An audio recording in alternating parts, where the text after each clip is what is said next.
In a year when the economy is driving interest in the elections, the issue of life is still making an impact. This is the CitizenLink Report. Hi, I'm Stuart Shepard along with Tom Minnery, our Senior Vice President of Government and Public Policy. Hi, Tom. Hi, Stuart. Tom, we had the primary elections in Alaska last week, and they're definitely worth some analysis if you're concerned about family issues and social issues. It shows that concern for parents' rights and also for the sanctity of life is still driving people to the polls. Just a few minutes ago, I spoke with Jim Minnery, sort of a relation, I guess. Oh, Jim and I are distant cousins. We are indeed. And he heads up a group in Alaska that works on family issues and pro-life issues. He led the effort to pass a ballot initiative to make sure that parents are notified when their daughters are considering abortion. The 800-pound gorilla, Planned Parenthood, came up and spent an inordinate amount of money, and that's really what made this issue the dominant theme throughout the entire election, really. Yeah, how outspent were you? Well, they brought in, I think the last number that I saw was about $800,000. And, it's interesting because the majority of it came from Planned Parenthood out of Seattle, which is the Planned Parenthood of the Northwest, and also out of Orange County, as far away as Idaho. I read somewhere that there were 18 affiliates, Planned Parenthood affiliates across the country who had contributed to this effort to take us down. And all in an effort to keep parents from knowing when their underage daughters are considering abortion. Yeah, and we, it was an abortion issue, obviously, because the other side, is the primary abortion provider in the country, and yet really how we couched it and what resonated with so many people was just the common sense part of it, in that it's invasive surgery. There's 34 other states that have parental notification laws on the books, and the world hasn't fallen apart because of those states having those laws in place. It's good common sense to know what your daughter is considering as far as medical procedures, and so that resonated with people. Well, those are significant comments from Jim, Stewart, because although the other side outspent our side immensely, nonetheless, people understand what it means for a simple requirement such as a notification to a parent before a minor can get abortion.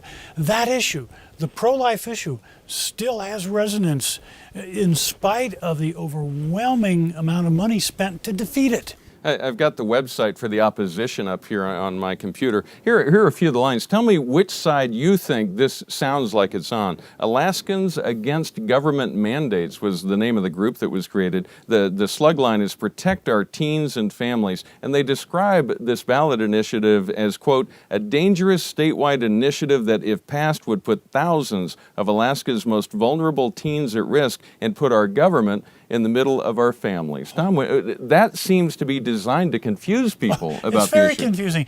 Despite that, they have to make their side sound like our side in an effort to confuse people. Yeah. And the fact that Alaskans understood the rhetoric and cut through the confusion indicates how strong this issue is.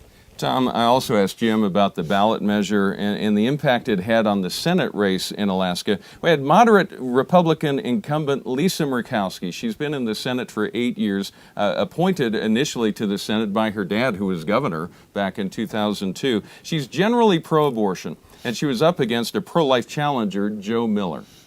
So we did our voter guide and realized, based on the responses, that there was a stark contrast between the two. Most of the people that had Joe Miller signs also had Yes on 2 signs, and so it was quite a thing to witness. Just that all coming together at the same time, and I think that there was an advantage to both sides, really. Tom, as we record this, the outcome of this race is still up in the air. Joe Miller leads by a very slim margin, and there's a greater number of votes still yet to be counted that are, I guess, currently in the process of being counted. So it's still an unknown outcome, but at this point, at least, he's leading in the numbers. Oh, it's very significant, even if he comes close to dumping out an incumbent Republican by his upstart campaign.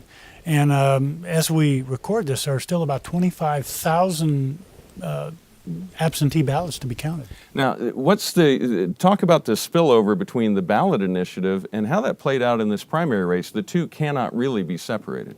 Well, they can't. And some of the initial reporting after the election last week indicated that probably the pro-life measure on the ballot pulled out a lot of people who in turn voted for Joe Miller, who would not otherwise have voted on Election Day. Hard to say with so many ballots yet to be counted the true impact of that, but this plays into something larger, Stuart. In Washington, D.C., we have the House Republican leadership about to come out with a document that states Republican principles for the coming Congress. In other words, this harkens back to 1994, a document called the Contract with America, when Newt Gingrich, who was a leader then, put out a series of principles and was backed by candidates running for running for seats in the lower house of Congress. And they stood on those principles, and they thought that helped in the sweep into power that took place for the Republicans back in 1994. In a few weeks, they're going to do it again, the 2010 version of it. We don't know what form it's going to take. We probably won't expect to have a lot of Republican candidates lined up on the steps of the U.S. Capitol like back in 1994.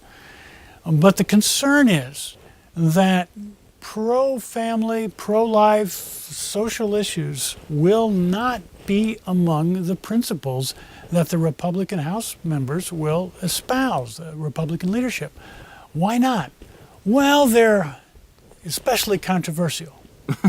Yeah, but we're talking about the life issue. We're talking about the issue that predominantly won big in Alaska over all of the money spent by Planned Parenthood. And when you look at the numbers, the issues of life and marriage are not controversial at the polls. The American people know where they stand on it.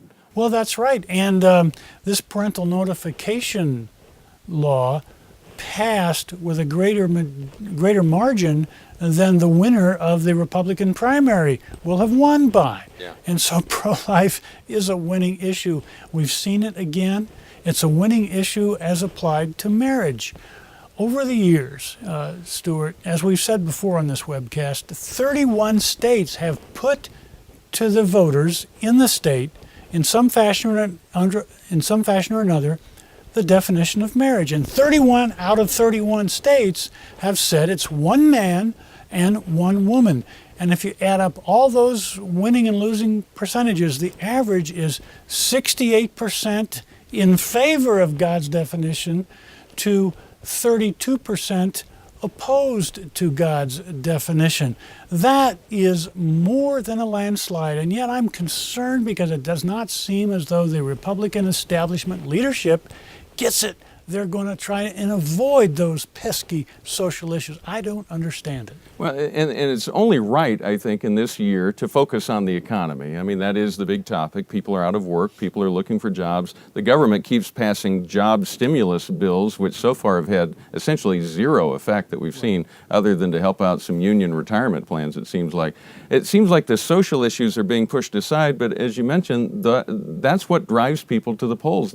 That's what gets people out of their house, into their car, and out to vote. It drives many people, and if voters only knew that, yes, we're going to concentrate on the economy, but we know what these Republican stand for, if they would only restate these social issues as matters of principle, then people would have more confidence. Long ago, we've given up on the Democrat Party having any of these social issues, pro-life issues, as part of their plank. So the Republican Party is the only one left, and we're disappointed. Summarize for me the overarching lesson from all of this, from Alaska and what's going on in the House right now. How would you summarize that as a lesson for the country and for people who are running for office? That when you stand up for principled positions on deeply held issues, such as the sanctity of human life, such as the idea that marriage is between one man and one woman, it resonates deeply with people. If one is respectful and yet determined, those issue positions will be respected out there and will stand. This is a pro-life, pro-marriage country. We wish we had politicians who recognize that and have the courage to stand for it. All right. Well, Tom, thank you for your insights, and thank you for watching. You can always write to us at mail@citizenlink.com. That's mail@citizenlink.com. We encourage you to pray for our elected officials and for the upcoming election and all the ballot initiatives and people who will be on the ballot. Pray for wisdom as the nation decides whom shall be our leaders for the coming years. And remember, stand tall and be heard.